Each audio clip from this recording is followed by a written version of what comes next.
RFI et France 24 présentent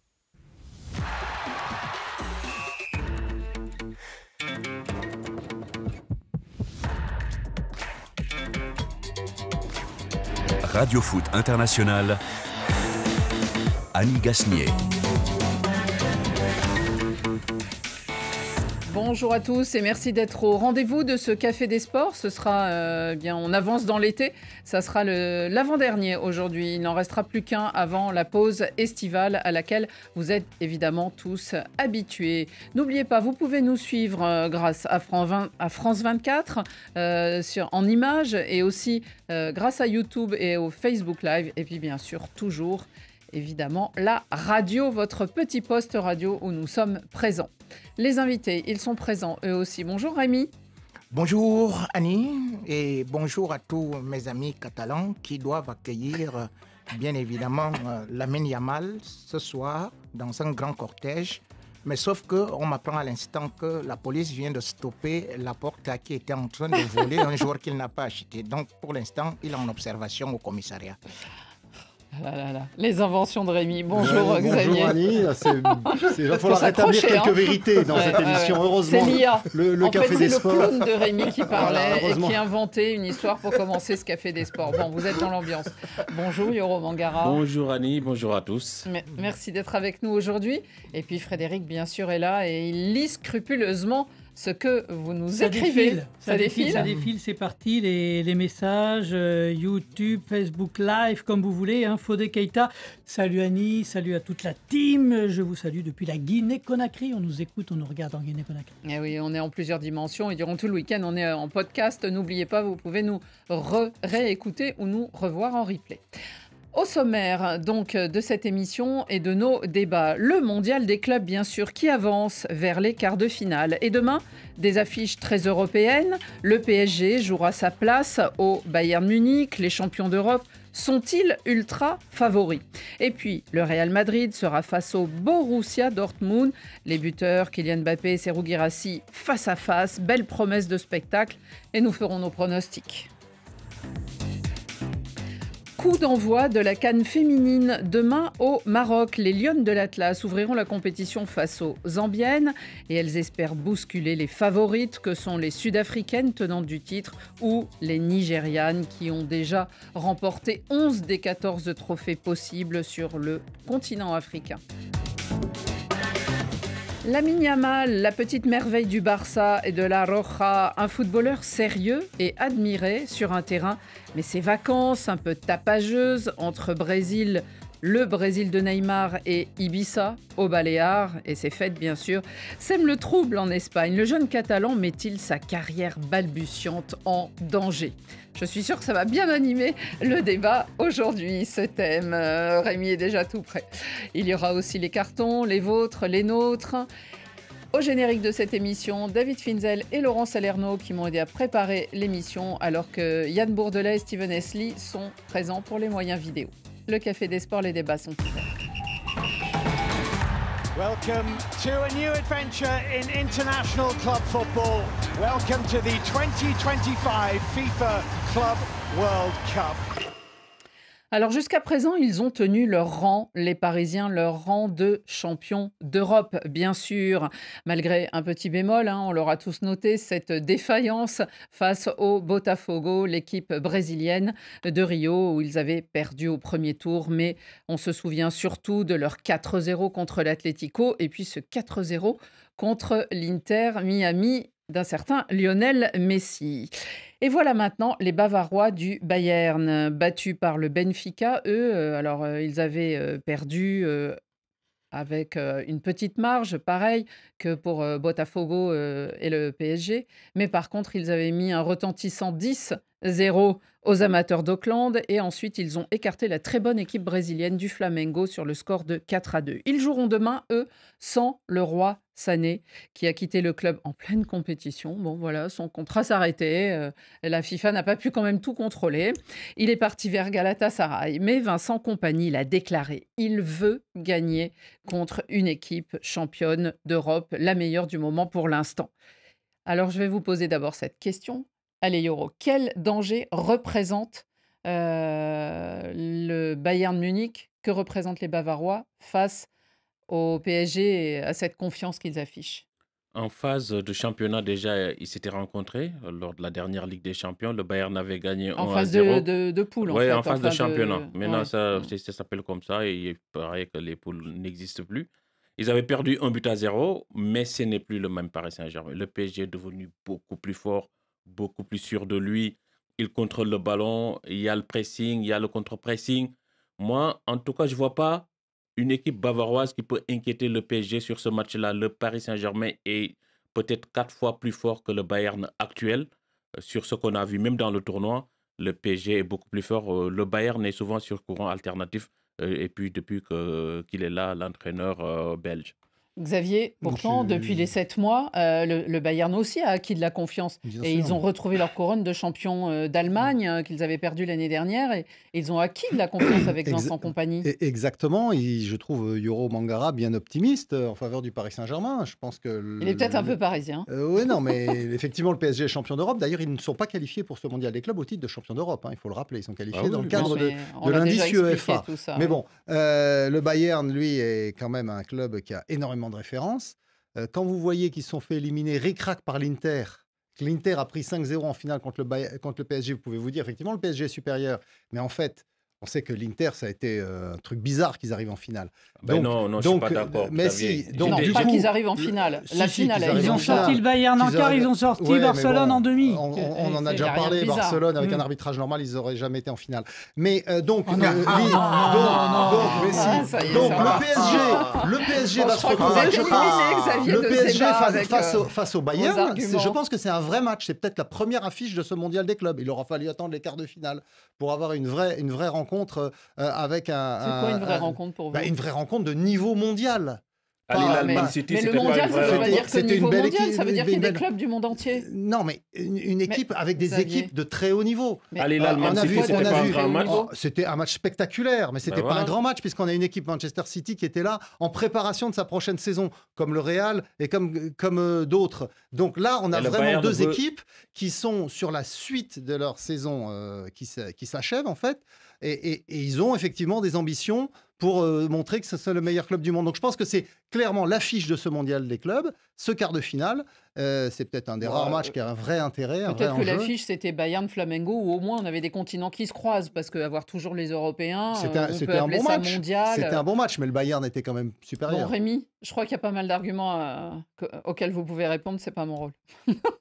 Oui, je voudrais quand même dire à Yoro que malgré le fait que le cœur balance pour Paris, il faut être logique. Vous avez, au niveau du Bayern, un attaquant qui peut marquer n'importe quand. C'est 38 buts, et lui, il a envie. passes décisives. Il a envie, il s'appelle Harry Kane. Il a surtout soif de trophées, ça on le sait. De l'autre côté, vous avez votre meilleur joueur, c'est-à-dire que Dembélé, qui est de retour, qui n'a pas encore la compétition entre les jambes. On a pu le constater. Et puis, bien évidemment, ils ont perdu le roi Sané. Peut-être ils ont perdu surtout Coman.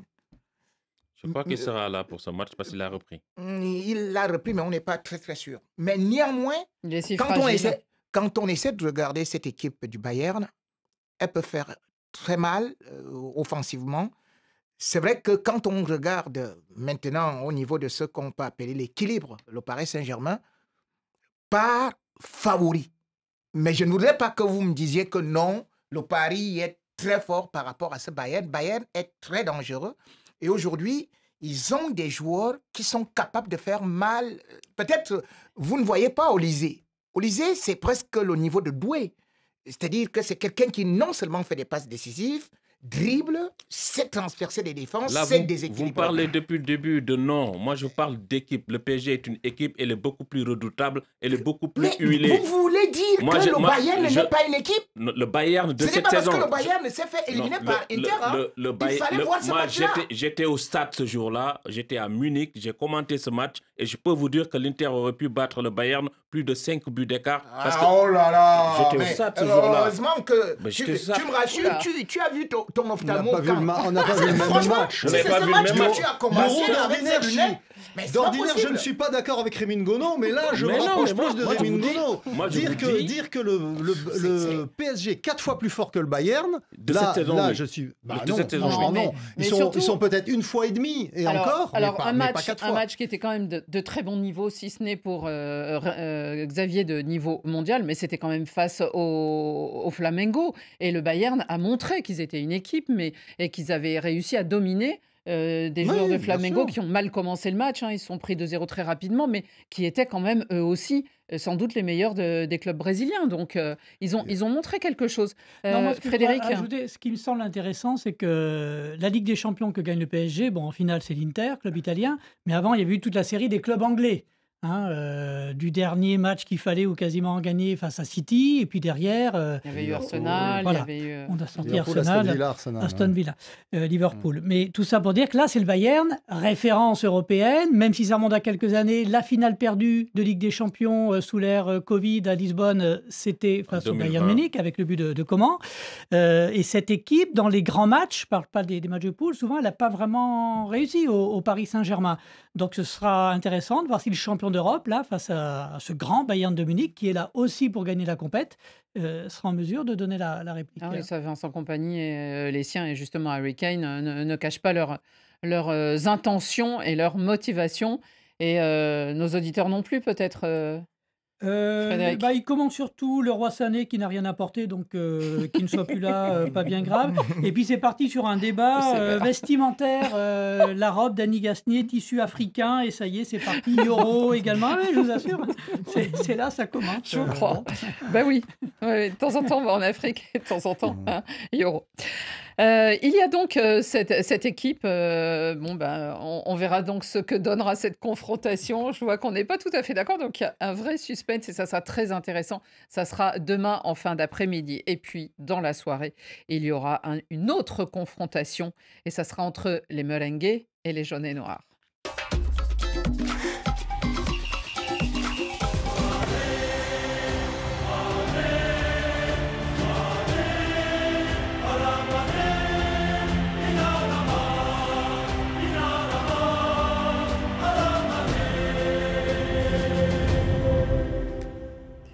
Le Real Madrid semble aller mieux dans cette compétition. Il a écarté la Juventus en dominant la rencontre après un premier tour plutôt tranquille.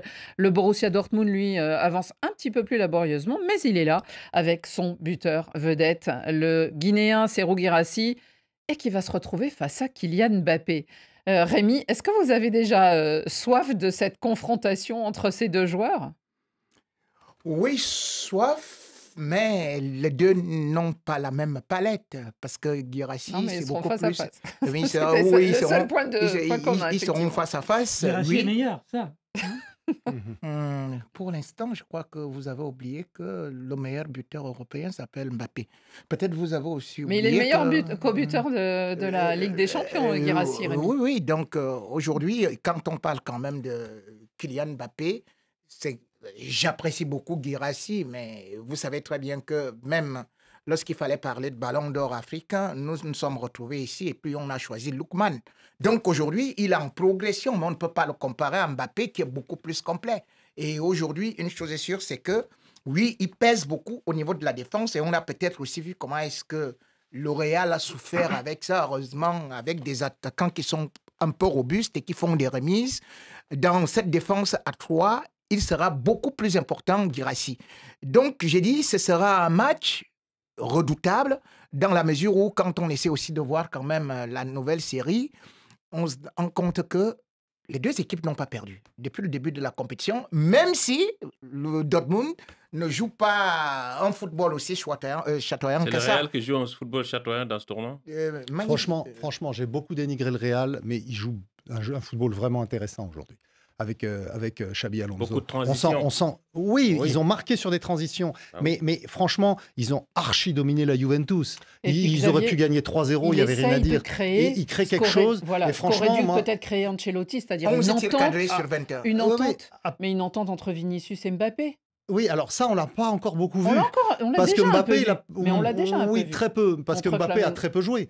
En fait, on a vu un Real très intéressant sans Mbappé pour le moment. Donc là, ce qui va être nouveau dans ce quart de finale... Quand il est rentré, on a vu quand même quelques éclairs. Oui, il y a eu quelques bonnes intentions, mais c'était une petite demi-heure. Non, mais ça montre bien quelles sont les consignes. Xabi Alonso, on l'avait vu à l'œuvre avec le Bayer Leverkusen, nous régaler en Bundesliga. Là, on voit qu'il a les mêmes intentions avec le Real Madrid. Il est en train de changer complètement le jeu de cette équipe, qui devient une équipe vraiment intéressante à voir jouer.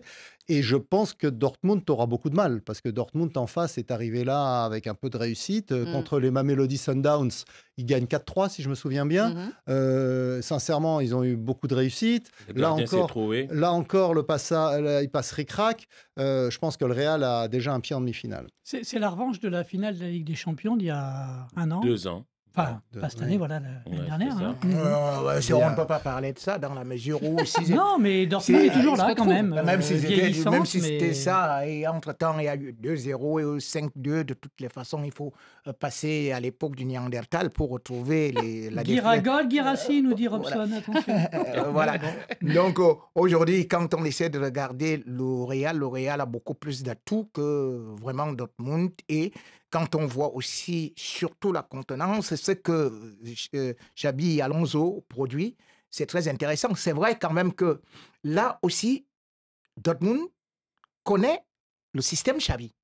Et rappelez-vous que c'est bien ce Dortmund qui a battu Leverkusen avant que Xabi ne vienne au Real Madrid. Mais avec le Real Madrid, moi, je sais tout simplement qu'aujourd'hui, c'est-à-dire que ce n'est plus... Quand vous regardez le système Xabi, vous retrouvez maintenant peut-être un Rodrigo qui est beaucoup plus haut. Et la preuve, c'est que la dernière fois, il a tiré 4 fois. Et c'est d'ailleurs le joueur qui tire le plus, 15. Donc, il devient une véritable menace au-delà de la surface de réparation. Vous avez encore Bellingham qui peut se projeter sans pour autant oublier que Arda Güler peut distribuer beaucoup de bonnes passes. Et si ça tombe sur Mbappé, 1 ou 2, allez, c'est dedans. Il y a un proverbe africain qui dit « Un seul coup de pierre peut disperser un essaim de mouche ». Sanga Roger Dedumbel sur le Facebook Live. Rémi, tu es le meilleur. Bon, mais quand même, Euro, on aimerait bien avoir son avis et son regard sur ce match. Il y a plus de certitude au Real Madrid, mais il faut faire attention. C'est des nouvelles certitudes alors? Oui. Depuis qu'il est là, Xabi Alonso, je veux dire, parce que... c'est quoi, leur 4e ou 5e match, enfin 3, oui, 4, mais l'organisation a beaucoup changé, avec Hulsen qui arrive sur une passe à couper des lignes. Ça joue nouveau mieux. Défenseur central. C'est le nouveau défenseur central. Et puis, je crois qu'ils ont encore beaucoup plus de qualité sur le côté avec Trent. On l'a vu sur le centre qu'il met pour Gonzalo ou Gonzalez qui marque de la tête. Gonzalo Garcia. Garcia, exactement. Donc, aujourd'hui, il y a plus de certitude du côté. Mais attention à cette équipe du Borussia qui a en son sein un joueur qui s'appelle, pour moi, Serhou Guirassy est un joueur sous-coté. S'il était aujourd'hui camerounais ou sénégalais, on allait parler de lui partout en Afrique. Mais ce qu'il est en train de faire ces 2 dernières saisons, c'est juste extraordinaire. Et c'est intéressant son travail aussi avec Adeyemi. Oui, parce que l'un va décrocher pour jouer et puis Adeyemi va prendre la profondeur. Et quand il centre au milieu, tout le temps dans ces 18 mètres, il y a un joueur qui s'appelle Serhou Guirassy qui peut finir de la tête, du pied gauche, du pied droit. C'est un avant-centre, je ne parle pas d'attaquant, c'est un avant-centre pour moi complet. Beaucoup de messages pour Xavier, Mohamed Beau notamment, Xavier qui devient enfin objectif sur le Real. Enfin, vraiment, il vous remercie. Il joue bien, il n'y a pas de raison de dire du mal. Il joue très bien actuellement. Ça nous promet des classicos passionnants. Ça nous promet des classicos passionnants. Oui, j'espère juste qu'ils continueront à avoir un arbitrage normal. Mais bon, ça, c'est autre chose. Donc, ils sont encore dans le rodage. Eux aussi. Mais vous connaissez le Real Madrid. Plus on remplit l'armoire, et mieux c'est. Et être les premiers vainqueurs de cette première compétition, ils l'ont déclaré d'entrée. On se souvient de Vinicius qui avait carrément dit ça. On est là pour l'emporter, donc on verra. Et son dernier match contre Borussia, c'était un triplé. Bon, c'est intéressant. Qui finira en tout cas dans ce dernier carré? Et aura-t-on des confrontations entre Européens? Parce que là, on vous a parlé de 4 clubs européens, mais de l'autre côté, il y a des Brésiliens. Un dans chaque demi-finale. Dans chaque quart de finale, verra-t-on des Brésiliens en demi-finale ou à Hilal? Eh bien, nous en parlerons plus tard, et notamment lundi.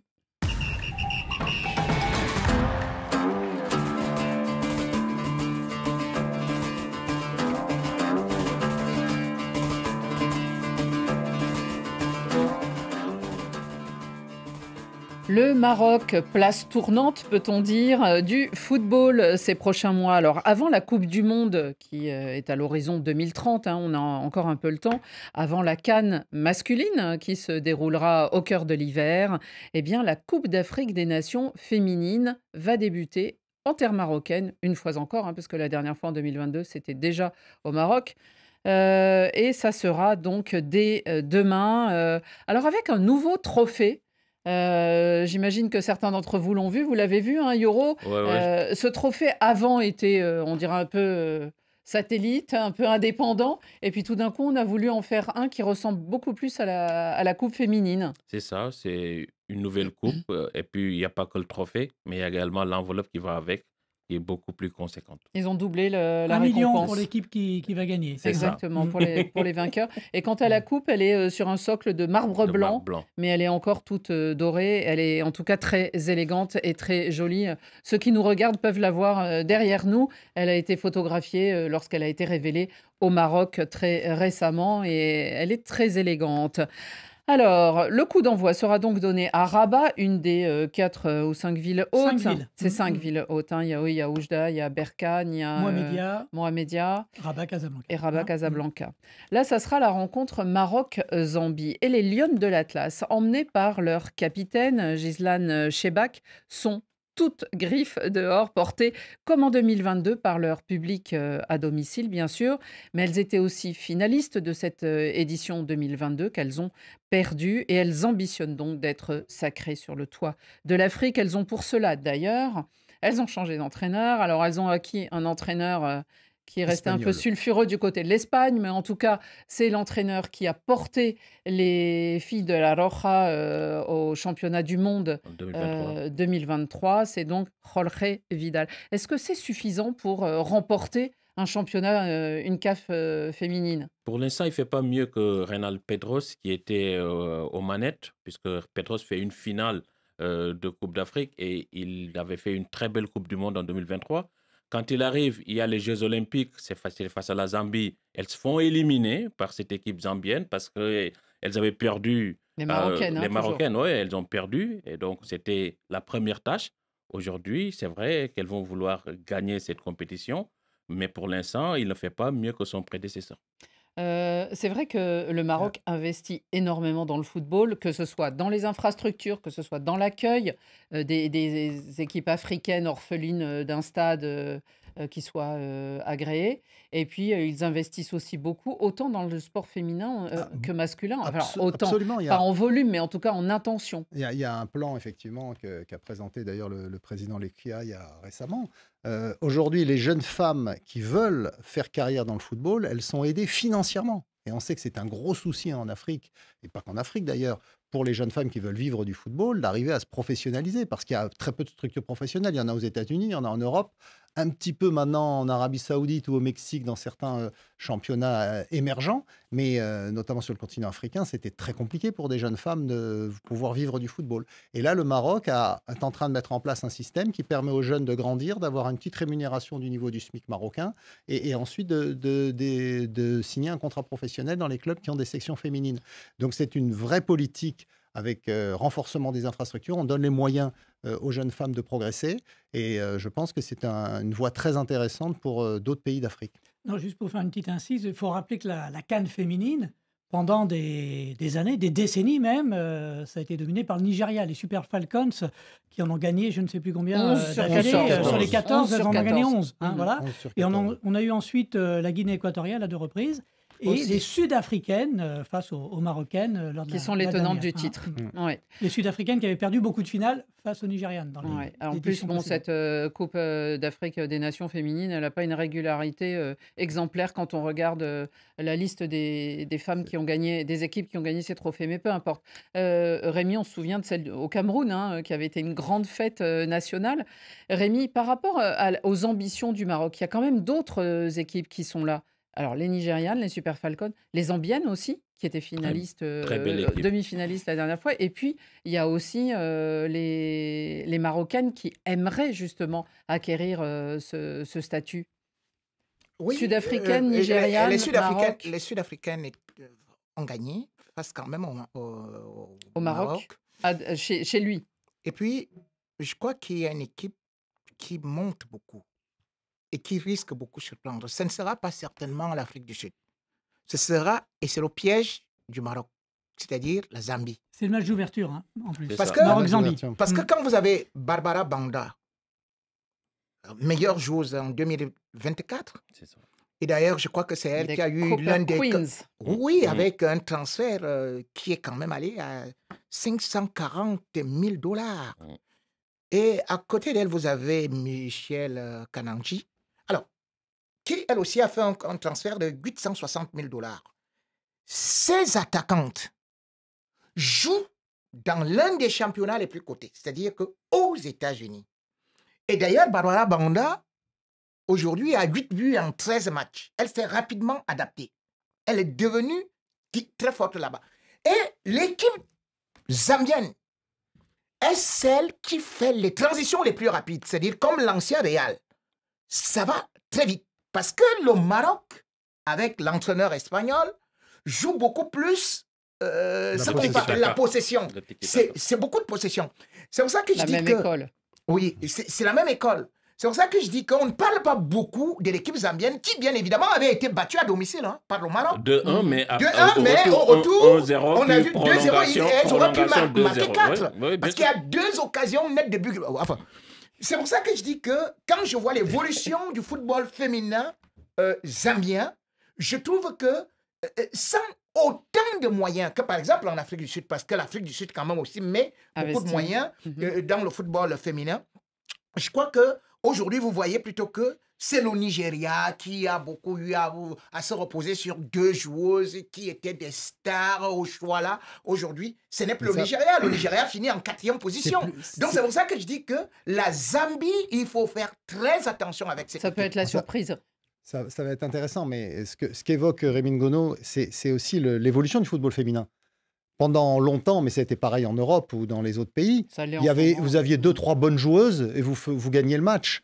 Aujourd'hui, c'est devenu un vrai sport collectif. Il faut avoir un vrai groupe, il faut avoir des remplaçantes au niveau.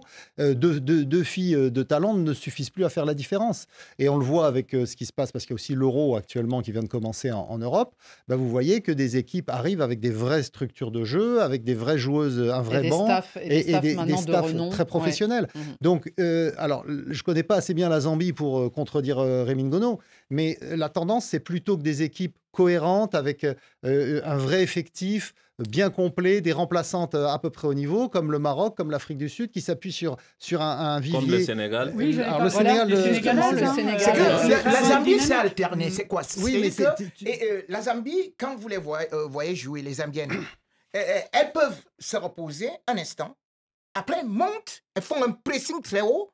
Et comme j'ai justement dit, ce n'est pas par hasard. C'est-à-dire que si vous vous rendez compte que les 2 meilleurs transferts actuellement des joueuses dans le football mondial féminin, c'est 2 Zambiennes. Donc, on ne peut pas prendre des filles qui viennent de n'importe où comme ça. Par exemple, l'autre, elle était en Chine. Elle a marqué là-bas 41 buts. Oui, c'est des individualités. Mais c'est pour ça que je dis que sur le collectif, c'est pour ça, elles ne pouvaient pas atteindre et même remporter la petite finale parce qu'elles ont quand même fini avec la médaille de bronze. J'aurais aimé que Yoro nous parle un peu des Sénégalaises. Elles étaient quarts de finalistes quand même sur la dernière CAN. Elles étaient quarts de finalistes et elles ont joué les barrages pour la Coupe du Monde. C'est une belle équipe avec des jeunes qui ont progressé, qui ont signé dans certains clubs en France, que ce soit en D1 ou en D2.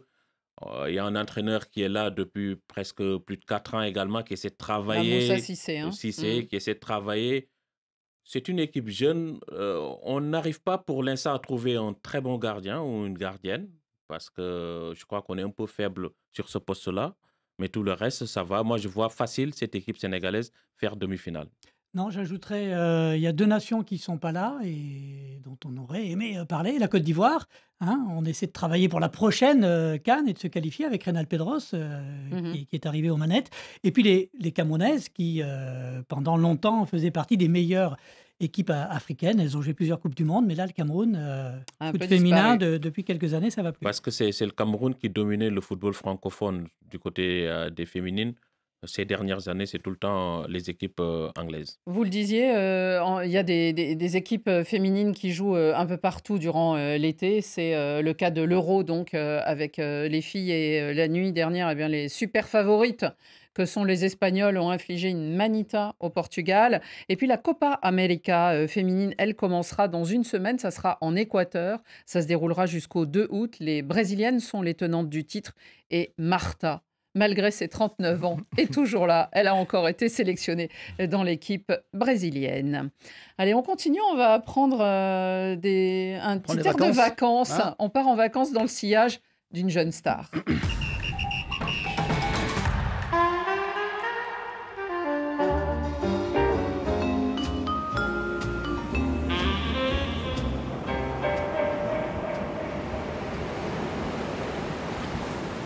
Avec sa chevelure blonde décolorée, balle au pied, il est l'attaquant que l'on guette, bien sûr, pour le spectacle, pour ses facéties, et puis pour ses buts, qui sont parfois spectaculaires. Lamine Yamal est devenu une star de la planète football depuis ces derniers mois, depuis l'Euro exactement, quand il a été sacré champion d'Europe avec la Roja, et puis il est devenu depuis champion d'Espagne avec le Barça, bien sûr. Et on murmure son nom pour le Ballon d'Or. Le Barça n'étant pas invité au Mondial des sports, des clubs, eh bien lui, il a droit à des vacances. Et il en profite de ces vacances après 62 matchs, il les mérite, ça c'est sûr. Mais il en profite, mais ce que racontent les réseaux sociaux révèle, sans doute trop d'ailleurs, ses activités multiples. Il est d'abord allé au Brésil, où il est allé voir son idole, avec qui il a passé du temps, où il s'est bien amusé. Mais on se demande, est-ce que Neymar est un bon exemple pour ce jeune Lamine Yamal? Xavier Barret. Pour les vacances, oui. La seule chose. Il n'est pas en vacances, Neymar en plus. Alors Neymar, on serait tenté de dire, Ancelotti a dit à Neymar, prépare-toi bien oui, pour la Coupe du Neymar, Monde. bon, voilà, mais Le championnat continue Lamine au Yamal est en Brésil. vacances. Il va avoir 18 ans.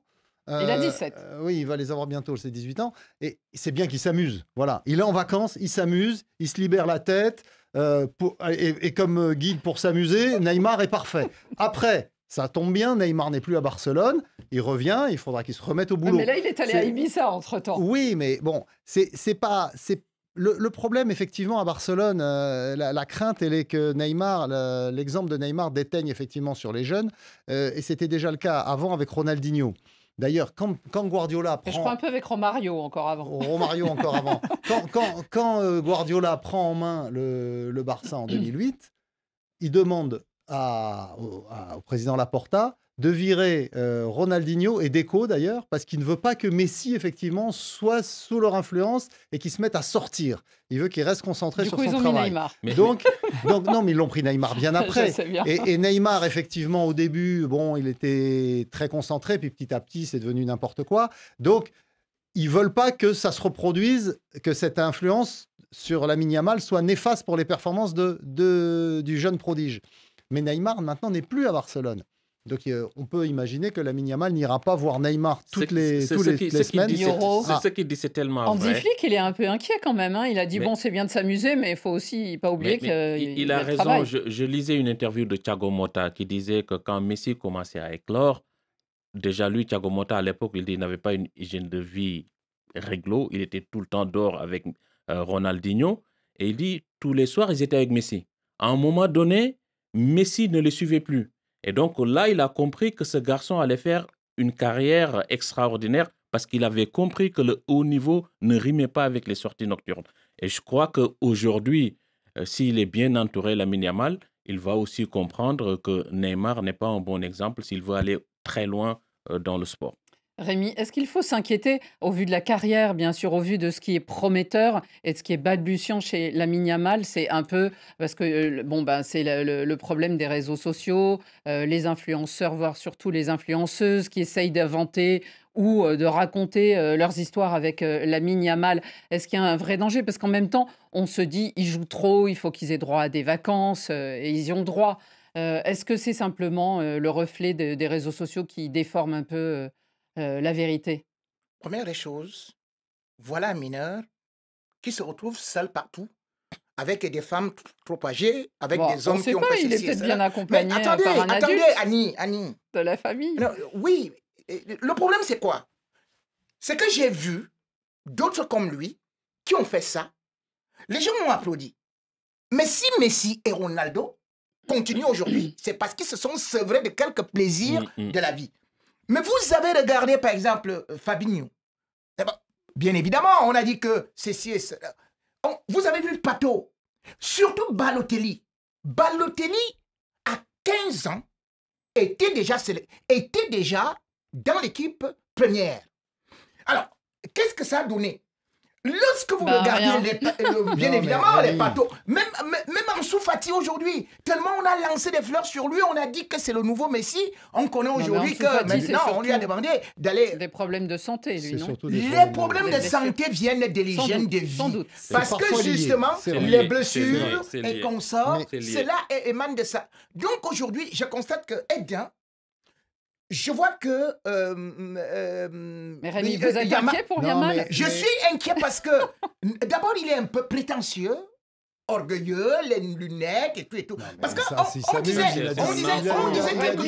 Mais attends, Xavier, nous étions ici, quand nous étions en train de dire, mais Mbappé a remporté la Coupe du Monde à quel âge? On était en train de dire que Mbappé est bien encadré, Mbappé est bien ceci et cela. Et la dernière fois qu'il est sorti, on a vu peut-être une gaffe et ça a pu entacher son évolution dans sa carrière. Donc aujourd'hui, quand je vois ce que ce garçon fait, et bien évidemment, il nous a dit que, bon, son exemple, c'est celui que vous connaissez là, eh bien, il y a un proverbe africain qui dit, quand on dort avec les chiens, on se réveille avec les puces. Non, moi, ce que je voudrais dire, c'est que cet après-midi, quand on a fait... Elle est très bonne, Annie, on reconnaît aujourd'hui. Quand on a fait le menu de l'émission avec Annie, avec David, toute l'équipe du Café des Sports, on s'est posé la question en se disant, mais est-ce que nous, on ne contribue pas à ce buzz un peu facile, là, en disant, on va faire un sujet sur Lamine Yamal qui est en vacances, on ferait mieux de le laisser, il s'amuse, il fait de mal à personne, et tout ça est vrai. Mais c'est vrai qu'on en a vu tellement des jeunes joueurs comme ça se brûler les ailes. Et est-ce qu'il a conscience de tout ça, de l'image de Neymar qui est complètement... abîmer les sorties nocturnes à Paris, s'afficher avec Neymar, c'est pas les réseaux sociaux. Je me souviens, nous, France Football, parce qu'il y avait aussi une année sur deux, il y avait les années impaires, il y avait des vraies vacances pour les grands professionnels. Je me souviens, France Football, une année, on avait envoyé des reporters suivre les vacances des joueurs. Et j'avais un collègue qui était allé aux Antilles avec Patrick Vieira, notamment. Il s'était beaucoup amusé. Et ça n'a pas empêché Patrick Vieira, une fois que les vacances étaient terminées, de se remettre au boulot et de devenir un professionnel exemplaire. Cristiano Ronaldo... Je comprends pourquoi est-ce que Vieira s'est beaucoup blessé. Rémi Ngono... Reprenez les journaux anglais, notamment les tabloïds, ils se délectaient des soirées en boîte de nuit en Californie ou à Miami de Cristiano Ronaldo quand il était en vacances. Donc quand il est en vacances, il fait ce qu'il veut. Et encore, c'était un majeur. On te parle des mineurs. Toi, tu as des enfants, toi, Xavier Barré. Je t'ai vu courir la dernière fois pour aller récupérer tes bébés. Et tes enfants qui ont exactement, l'autre est même plus âgé que Neymar. Tu dis, il ne faut pas qu'il reste dehors. Il ne faut pas que ceci et cela. Et tu dis, Yamal, vas-y. Amuse-toi, prends ta grand-mère, épouse ta grande sœur, épouse ta tante. Voilà ce que tu encourages. J'ai jamais dit ça, mais la quasi-totalité de ces jeunes gens, maintenant, ils ont un chaperon qui les suit partout. Voilà, justement pour éviter qu'ils fassent des bêtises. Est-ce qu'il y a quelques commentaires ou des réactions? Est-ce qu'on aime les vacances de Lamine Yamal? Non, ils ont plutôt envie qu'on le laisse tranquille. Voilà, bon, c'est très bien. Lamine Yamal... On respectera. Il a le droit d'être libre, nous dit Welcome, là, par exemple. Alors, il a le droit. Eh ben, il a le droit jusqu'au 13 juillet, parce qu'au 13 juillet reprendra l'entraînement du côté du FC Barcelone. Et est-ce qu'il a vraiment 17 ans? Ça, c'est un autre débat. On nous dit qu'il est déjà majeur. Il a toujours 17 ans. Il dit que pour ses 18 ans...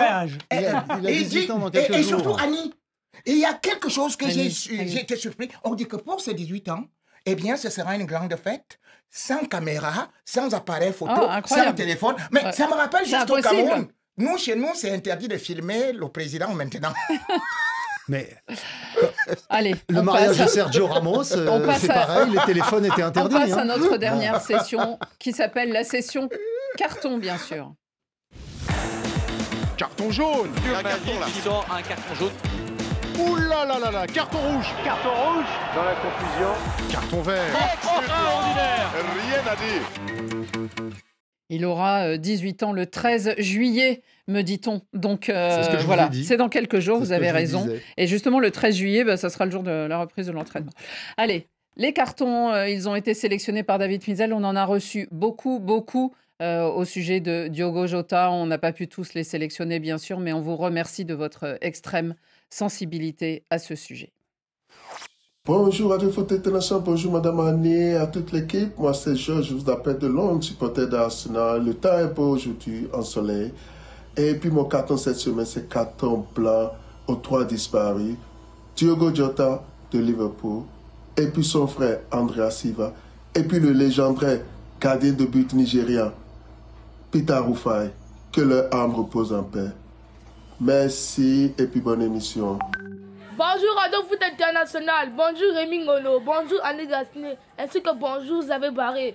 Je m'appelle Ravi Ngoyi depuis Congo-Brazzaville. Je donne un carton vert aux sportifs du PSG pour leur soutien derrière leur équipe. Les sportifs du PSG sont chauds. Carton vert à eux. Ciao. Bonne émission à vous. Merci. Bonjour Radio Foot International, c'est Jalal Faba depuis Ouagadougou. Je donne un carton vert à un buteur international guinéen, l'un des meilleurs attaquants au monde, Sekou Guirassy, qui réalise une saison extraordinaire pour une première saison avec le Borussia Dortmund. J'espère qu'il va aller au bout dans cette Coupe du Monde des clubs. Je lui souhaite vraiment bonne émission et bon café de sport. Bonsoir Radio Foot International, Omar Diop depuis Thiès, Sénégal. Je donne un carton vert à Kalidou Koulibaly qui a réalisé un match XXL à la Coupe du Monde des clubs contre Manchester City. Bonne émission.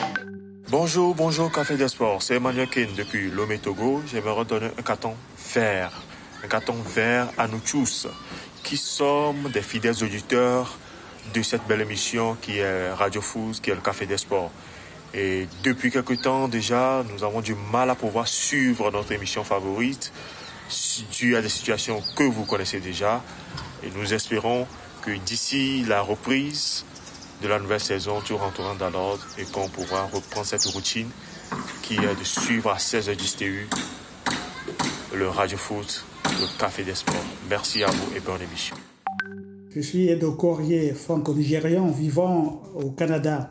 Carton vert pour Wendy Renard, l'encourageant tout simplement d'être lucide et accepter la décision de ne pas faire partie de l'équipe de France pour l'Euro 2025. Ça me fait penser un petit peu à ce qu'un certain Eric Cantona a fait en pensant qu'il allait, c'est lui qui allait gagner la Coupe du Monde tout seul pour la France. Mais on sait la fin de l'histoire. Voilà, bonne émission à tous et à bientôt. Bonsoir Tanti Annie, bonsoir tonton Rémi Ngono, bonsoir tonton Xavier Barry, bonsoir Café des Sports. Carton vert pour le Real Madrid. L'équipe du Café des Sports, bonjour. Je suis Moussa Diallo, Guinéen résident au Sénégal. Je suis là aujourd'hui pour donner un carton rouge à Nico Williams pour avoir refusé de rejoindre le FC Barcelone. Quand un club historique comme le Barça te tend la main, tu ne dois même pas hésiter. Il y a un proverbe africain qui dit « L'occasion est comme un oiseau qui ne se laisse jamais attraper deux fois ». Rémi, tu es content, non? Bon Café des Sports. Salut Café des Sports. Aujourd'hui, j'annonce un carton vert.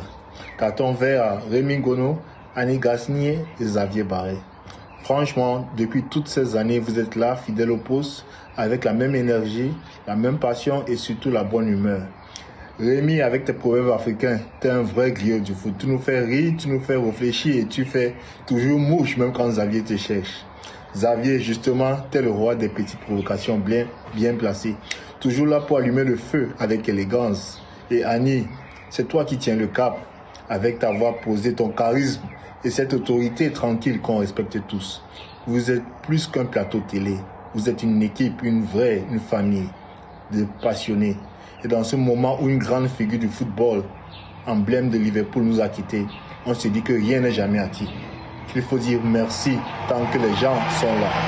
Alors, merci pour tout ce que vous nous apportez semaine après semaine. Ce carton est vert. Il est pour vous parce que le foot, comme dans la vie, les vrais ne courent pas les plateaux. Mais vous êtes restés et vous avez marqué l'histoire du Café des Sports. Merci. Merci beaucoup à vous, parce que vous aussi, vous marquez l'histoire du Café des Sports grâce à vos cartons et grâce aussi à votre fidélité qui nous donne de l'énergie chaque semaine pour être ici en plateau et pour continuer.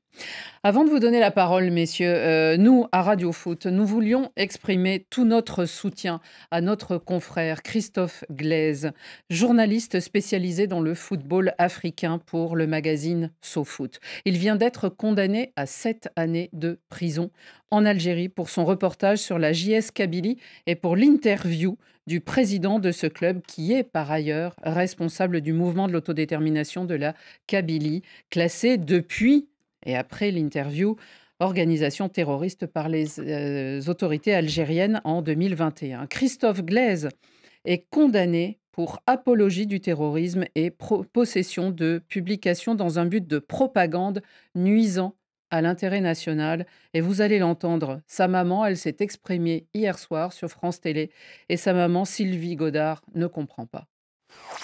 On pensait qu'il y avait plusieurs scénarios possibles et on pensait à la relaxe, à la condamnation avec sursis, mais une condamnation ferme de 7 ans pour un journaliste qui fait son travail, on a été terrassé par cette nouvelle et donc on a décidé de lancer la médiatisation. Christophe Glaise est un journaliste de sport qui faisait son travail et sa place n'est pas en prison. Vos cartons, Rémi, un carton vert ? Très vert. Ah, Nico, le chaud, le beau. Nico Williams.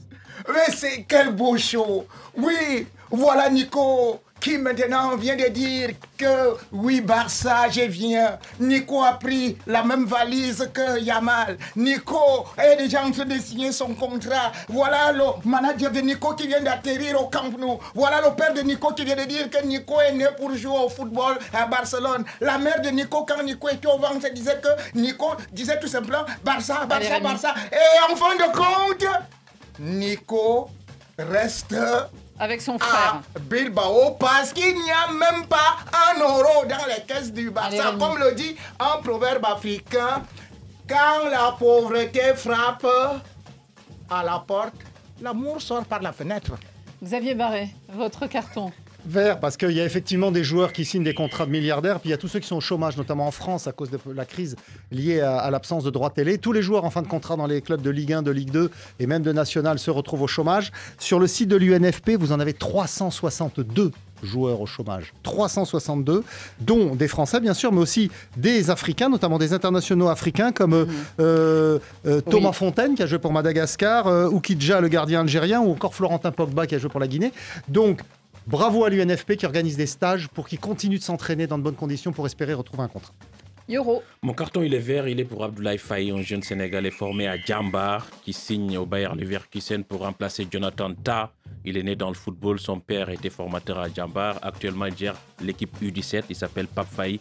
Comme quoi, on a de bonnes générations en Afrique et particulièrement au Sénégal. Et de bonnes académies. Très bien. Du côté du Sénégal. Tout à fait. Carton vert pour Dodo Magana, Peter Houfaï, gardien emblématique des Super Eagles des années 90. Il a gagné la CAN 94, finaliste en 88, Coupe du Monde 94, 98.